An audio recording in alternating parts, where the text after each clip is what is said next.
अस्सलामु अलैकुम वरहमतुल्लाहि वबरकातुहू। अल्हम्दुलिल्लाहि कफ़ा व सलामुन अला इबादिहिल लज़ीना इस्तफ़ा, अम्मा बाद। मोहतरम नाज़रीन किराम, आसान दर्स कुरान के अंदर 8वें पारे का चौथा रुकू है, जिसके अंदर 4 आयतें हैं। सूरा नाम सूरा नंबर 6 की आयत नंबर 141 से आयत नंबर 144 तक। औज़ु बिल्लाहि मिनश शैतानिर रजीम, बिस्मिल्लाहिर रहमानिर रहीम।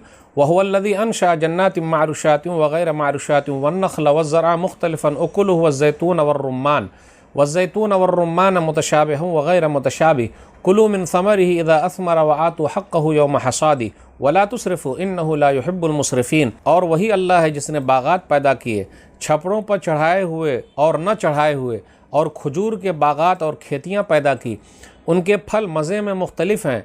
और जैतून और अनार पैदा किए, मिलते जुलते भी और न मिलते जुलते भी। जब वो फल लाएं तो उनका फल खाओ, और जिस दिन फल तोड़ो और खेती काटो तो अल्लाह ताला का हक़ अदा करो और हद से न गुज़र जाओ। बेशक अल्लाह हद से गुज़रने वालों को पसंद नहीं करता। व मिनल अनआमि हमूलतन व फ़रशा कुलू मिम्मा रज़क़कुमुल्लाहु वला तत्तबिउ ख़ुतवाति शैतान इन्नहु लकुम अदुव्वुम मुबीन। और उसी ने चौपायों में से बोझ उठाने वाले यानी बड़े जानवर भी पैदा किए, और ज़मीन से लगे हुए यानी छोटे जानवर भी।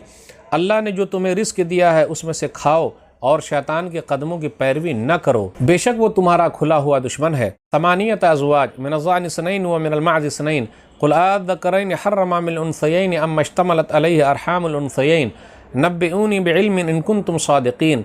ये 8 किस्में उसने पैदा की हैं, 2 भेड़ में से और 2 बकरी में से। ए नबी सल्लल्लाहु अलैहि वसल्लम, उनसे कह दीजिए, क्या अल्लाह ने दोनों के नर हराम किए हैं, या दोनों की मादाएँ, या वो बच्चे जो दोनों मादाओं के रहमों यानी पेटों में हैं?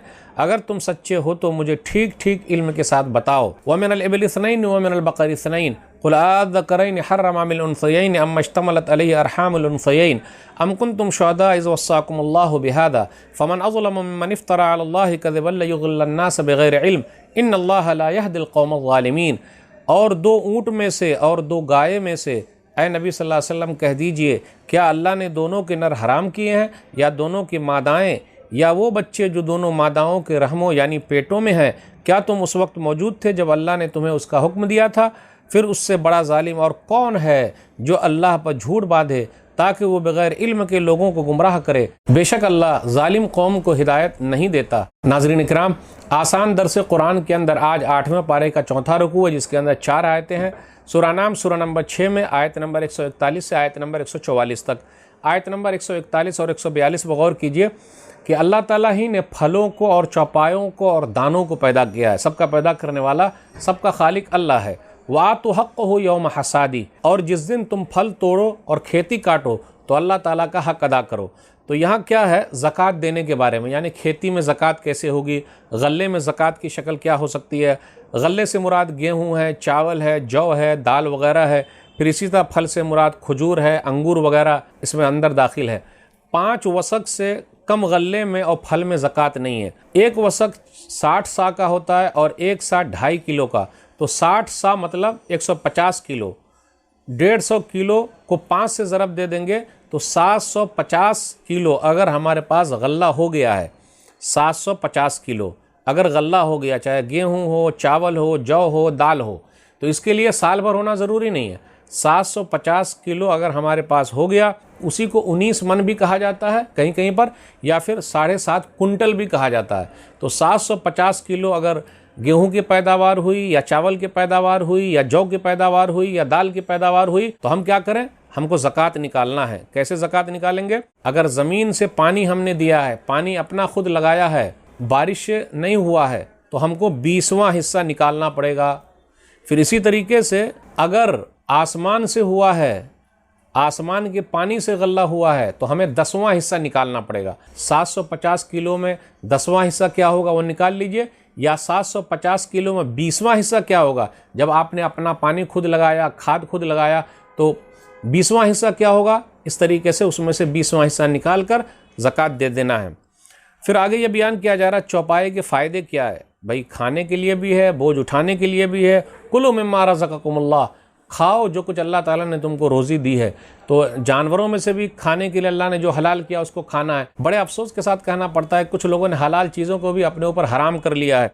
फिर आगे कहा वला तत्तबु खुतवात शैतान इन्नहु लकुम अदुव्वुम मुबीन, और शैतान के रास्तों की पैरवी न करो, बेशक वो तुम्हारा खुला हुआ दुश्मन है। शैतान ने हलाल चीज़ को हराम कर दिया, इसलिए आप देखिए कुछ जानवरों को लोगों ने अपने ऊपर जो हलाल था हराम कर लिया, उसका इस्तेमाल नहीं कर रहे हैं, और अगर कोई इस्तेमाल भी करता है जिसको अल्लाह ने जायज़ करार दिया तो लोग उनको मारते हैं। तो इससे ये पता चला लोगों ने अपने तरफ से ऐसा किया और शैतान ने उन लोगों को बहका दिया है। फिर आगे एक आयत है, आयत नंबर 141, वला तुस्रिफू इन्नहु ला युहिब्बुल मुस्रिफीन, और इसराफ से काम न लो, अल्लाह ताला इसराफ करने वालों को पसंद नहीं करता है।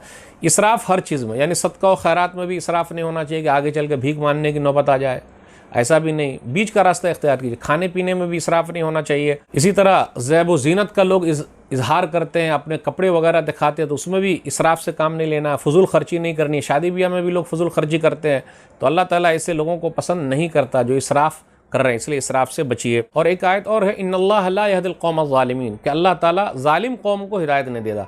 तो जो लोग जुल्म कर रहे हैं अल्लाह ताला कभी उसको सीधा रास्ता नहीं दिखाता, वो लोग अंधेरे में हैं और अन करीब अल्लाह उनको पकड़ लेंगे। तो आज के दर्स में बस इतना ही। अल्लाह से दुआ है कि अल्लाह ताला हम लोग कहने सुनने से ज़्यादा अमल की तौफीक दे, आमीन। अल्लाह ताला कुरान करीम को पढ़ने, समझने, अमल करने और लोगों तक पहुँचाने की तौफीक दे, आमीन। वस्सलामु अलैकुम वरहमतुल्लाहि वबरकातुहू।